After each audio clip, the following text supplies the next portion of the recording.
Hi guys, today I'm going to show how to fix mobile data on but internet not working in Android mobile.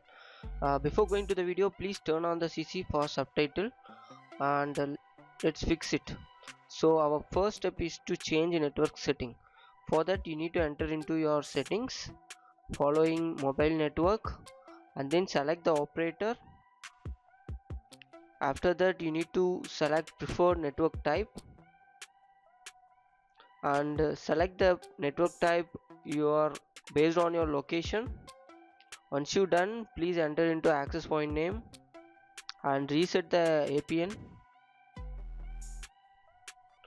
Once it reset, just come back and then select mobile network.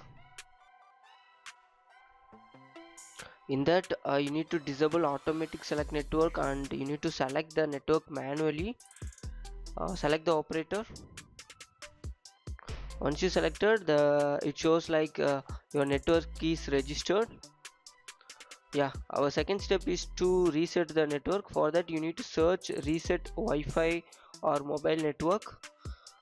Over here please reset using the bottom option which shows the reset network.